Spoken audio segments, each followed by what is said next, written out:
Ready to find your flow? AFSA's got you covered. That's right. The hands-on training lab in Richardson, Texas is where you trade PowerPoints for pipe wrenches.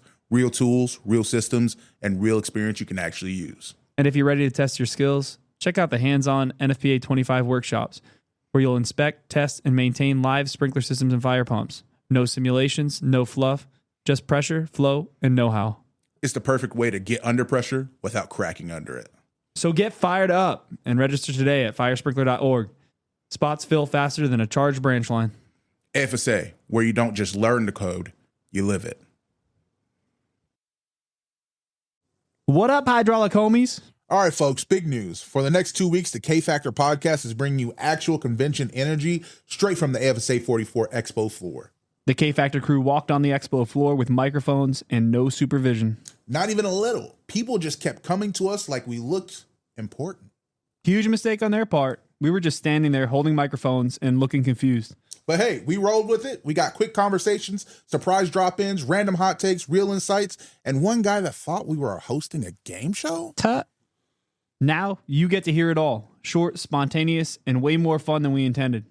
Let's jump in.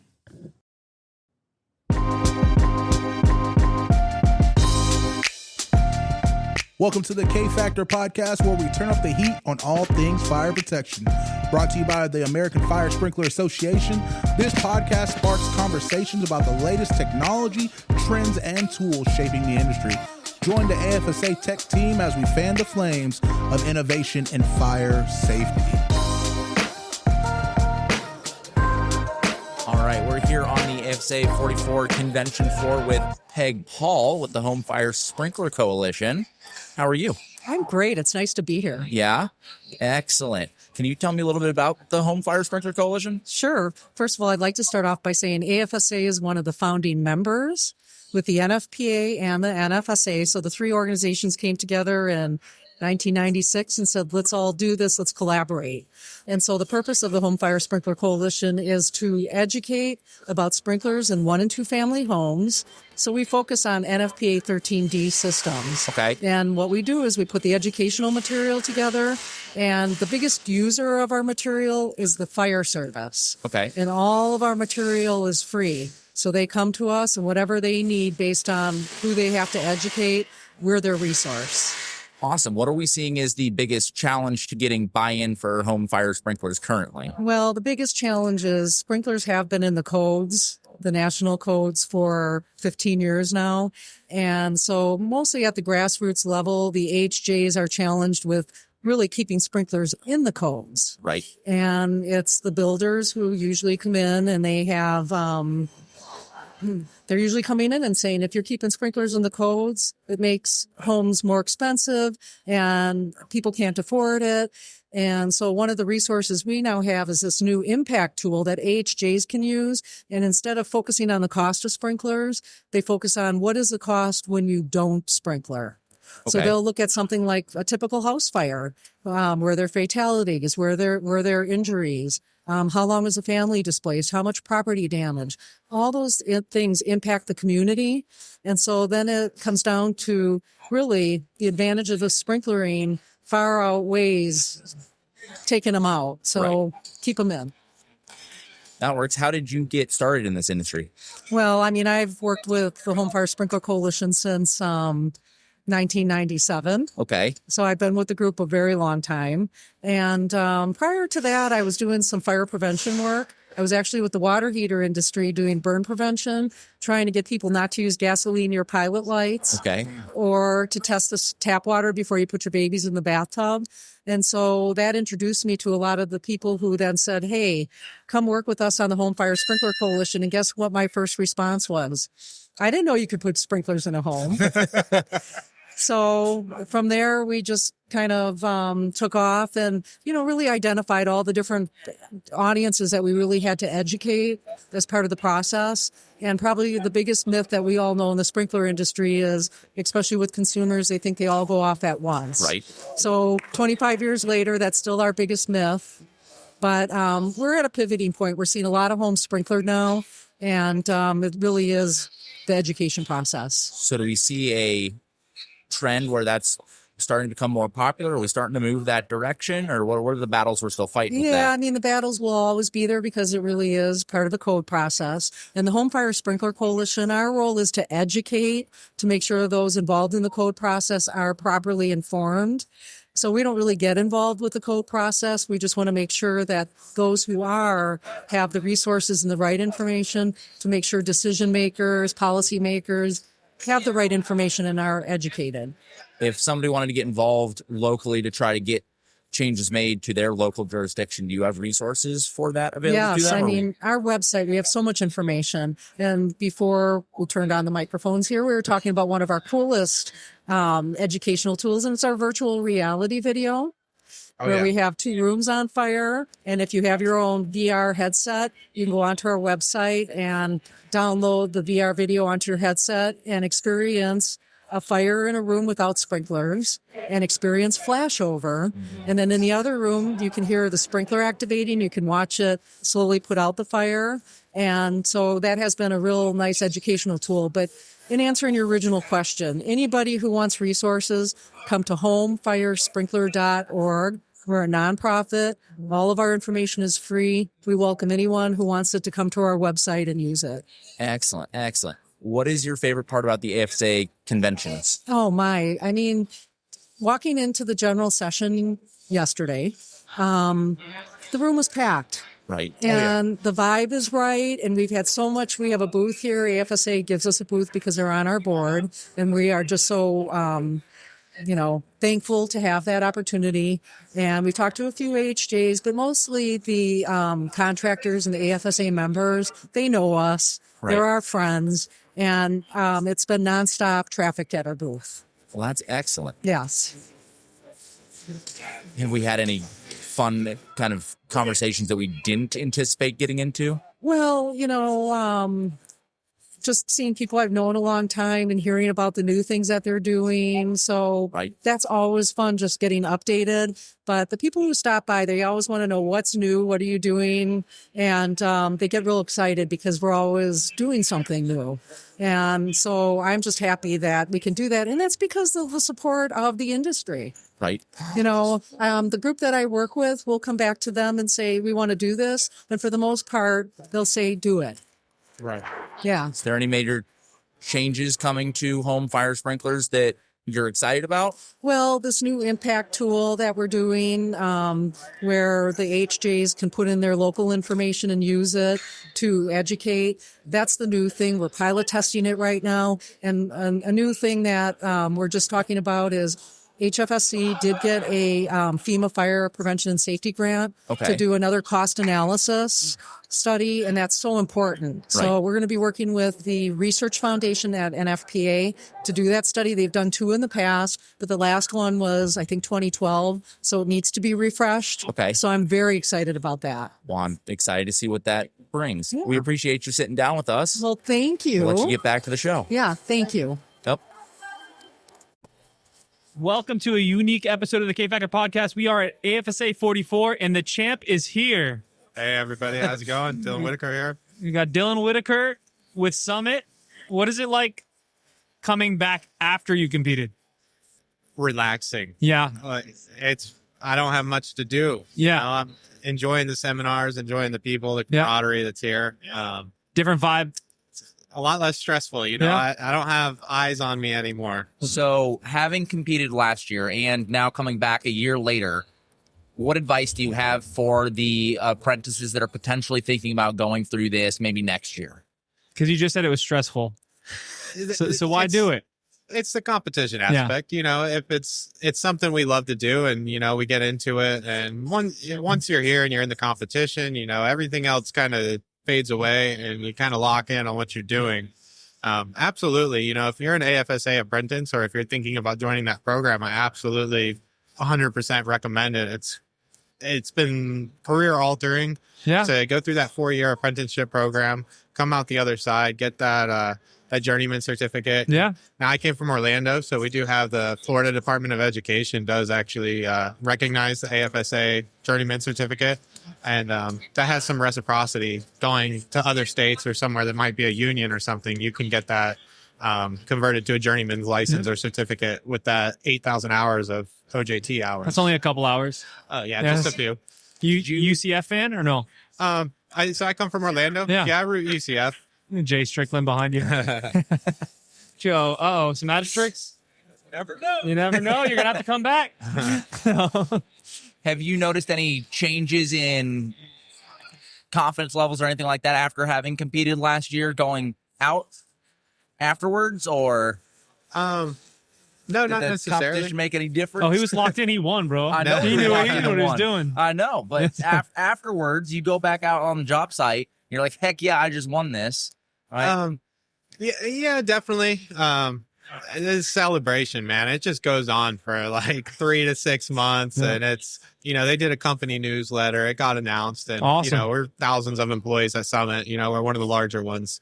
So it was weeks of emails, phone calls, texts. I don't know about like a confidence level per se, but you definitely ride that wave and you ride that high. And I don't know that it would have been much different had I not won or had I not placed in the top 3, because I don't want any of the guys competing here to get down on it, because if you're here, you're top 7 apprentice in the nation now. And that's no easy feat. An accomplishment. The competition's itself, another step to that. But top 7's still Yeah. something to celebrate. 100%. Absolutely. What'd you think about the test?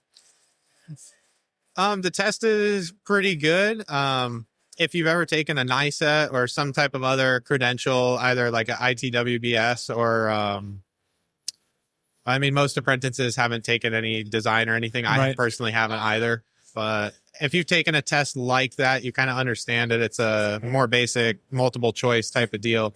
But the test questions are straight from the AFSA bank. So most everything you see on that test isn't anything you hadn't seen before, short of the last half of the 4th year. You may not have tested on some of those items. So, if you wanted to take that level, if you're in year 4, you could take that level 4 book. You could read the last half of it that you haven't seen yet to better prepare yourself for that test. And, if you're 2nd or 3rd year, you could also borrow somebody's 3rd or 4th year. It's not like a rules. If you want to educate yourself more on the industry and the fire sprinklers, and you want to get into that 3rd and 4th year book, and you want to make it top 7 in your 1st or 2nd year, nobody says you can't do that. Right.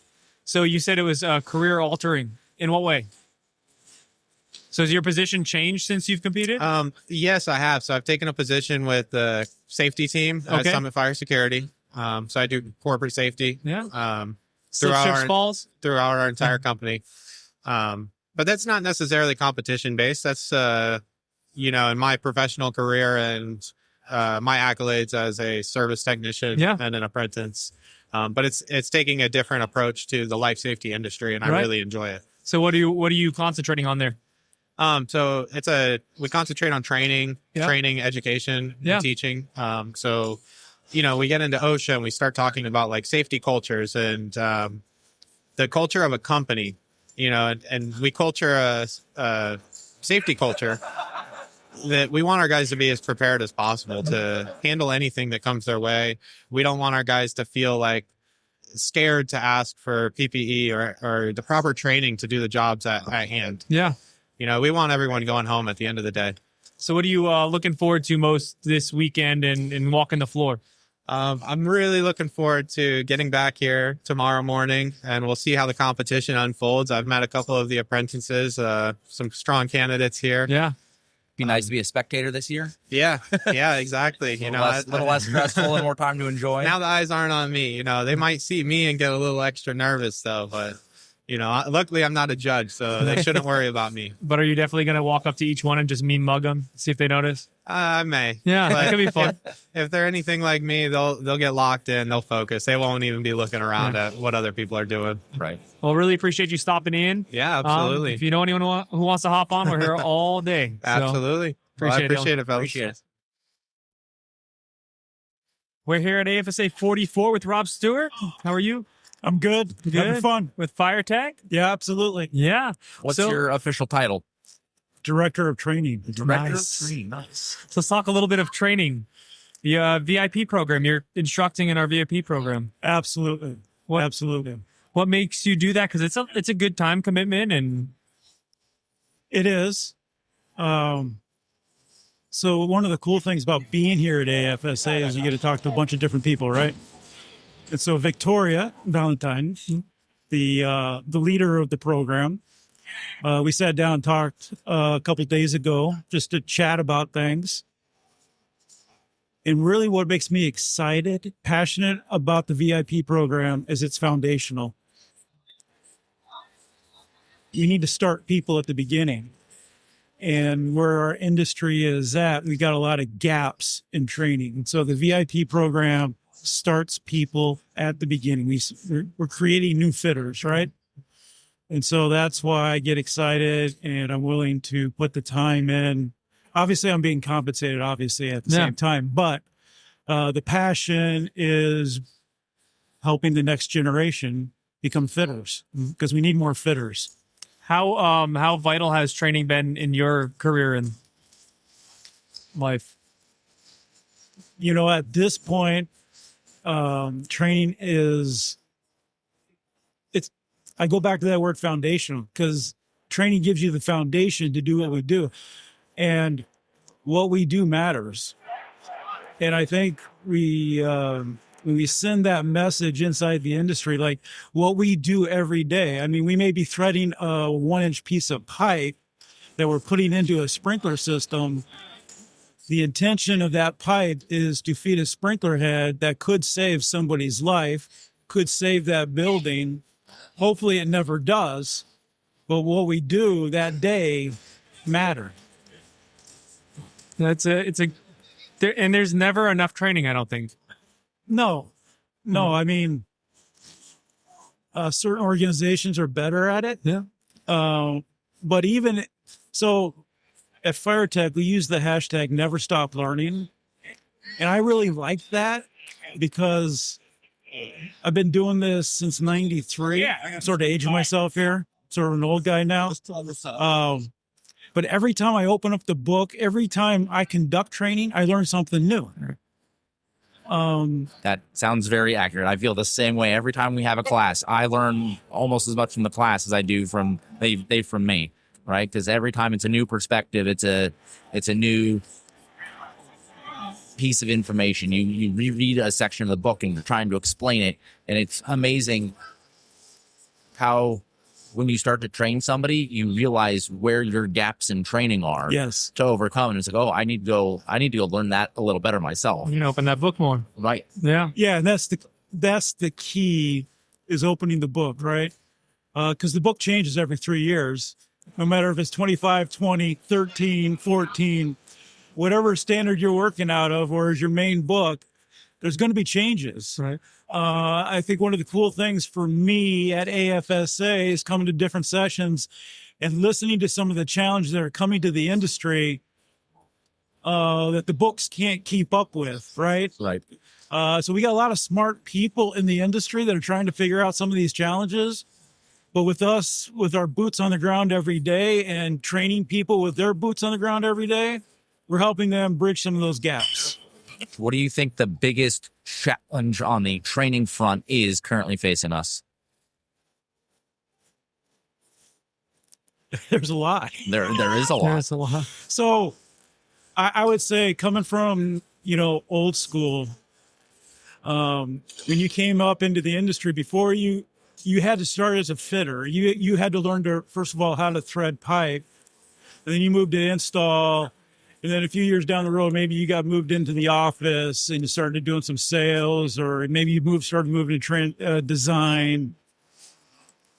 And even the people in the office all knew about sprinklers. But now we've pulled so many people into the industry because we need to, because it's grown so much, that we're pulling people off the street that they may know sales or project management, but they don't know our industry. And so they need training in order to direct the people that they're trying to direct in the field. And so we've got a lot of different angles to look at to provide training. A big merging section in a highway Yes. to try to keep up with. Yeah. And it's like trying to get into that roundabout that you can't get out of. What do you say to, or what do you think the perspective should be for organizations that aren't investing in training? Because there's a lot. I mean, almost every organization has it. A lot of your valuable people you can't afford to. So before I came to work at Fire Tech full time, I was working for a company, and we had a guy leading work, and he was getting up there in age, but he knew a lot about everything as it related to fire protection. And then he had a health incident, and he was gone. We lost him. And I told my boss at that time, I says, we missed the boat on this, because we should have pulled him and we should have slowed him down. And he should have been, instead of doing the work, he should have been training everybody underneath of him and sharing that knowledge. So when we're losing too many people to retirement, or they're just riding off into the sunset, and we can't pull. So before they get out the door, maximize the knowledge that they have and have it at least some sort of training program, right? Share the knowledge. Well, we really appreciate you coming on and talking. Really appreciate what you're doing with the VIP program. And I enjoy it too. Yeah. Appreciate having me on. No problem. Okay. Thanks. We are here at AFSA44, kind of a unique podcast. We have Madison Wolf on this episode, and congratulations. Thank you. Young Person of the Year. Thank you. Yes. Welcome. Young Professional of the Year. Professional, sorry. I actually picked this up because there's so many things going on. I was trying to get the title right. Young Professional of the Year. Yes. Technically, it's the Joe Heinrich Young Professional of the Year. I appreciate that. That's why you're here. That's Nick why you're coming in producing. clutch. Yeah. I mean, it was my committee. So. 10th year of this award. Correct. Right. Yeah, very, very excited to be the recipient of it this year. So you're with Victaulic. Yep. Regional manager with Victaulic out of the Carolinas. So I cover North and South Carolina as a manager. So what got you to this point? So I grew up in this industry. Knew about it through my father, who's been in this industry since I was a kid. Over 30 years now. And coming out of college, wanted to get into construction and found myself interviewing with fire sprinkler manufacturers, and started out on the sales side, covering the whole Southeast for a manufacturer that was acquired by Victaulic in 2019, and been with Victaulic ever since. So I was with them as a fire sprinkler specialist, and then recently promoted to regional sales manager. So that's my quick 9-year career. Not much movement, but a lot of movement at the same time. So. Do you have any words of recommendation to young women looking to get in the industry or grow? Yeah, I would say dive in. This industry is so accepting. I think it's a little intimidating looking in, knowing this is a very male-dominated industry, but everybody's so accepting. They want to see more women in this field. They encourage it.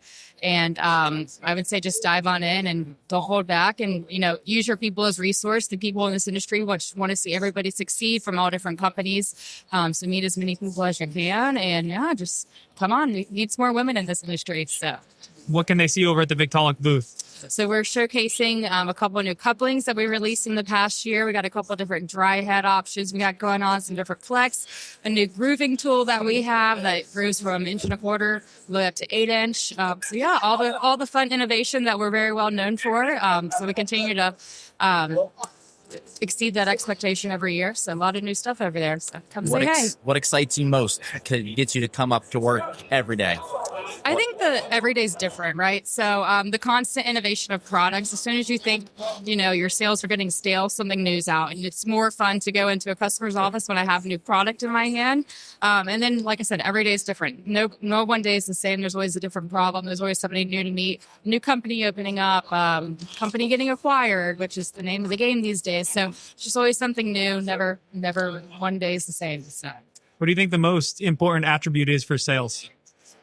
I think it's listening more than talking. And I think that's a very big thing that a lot of people don't think in sales. And I think that's a huge point of people like to be listened to on the sales side of things, taking what your customer is saying instead of just, selling them your pitch. Well, how can I help them? And picking up contact clues on that, which I think is very hard for a lot of salesmen. So, for sure. Or saleswomen. So, what do you look forward to at the AFSA conventions the most? I look forward to seeing everybody. So I was very privileged at a young age in my career to be exposed to many people in different parts of this country. So I think coming to AFSA, seeing all the people, bringing everybody together, seeing people outside of my region that I don't get to see but once a year. It's really exciting. Seeing past and former colleagues and current colleagues that you only get to see this time of year is awesome. So really just look forward to the camaraderie with everybody in this industry. So that's what I look forward to every time this year. And it's an exhausting week, that's for sure. So yeah, very busy.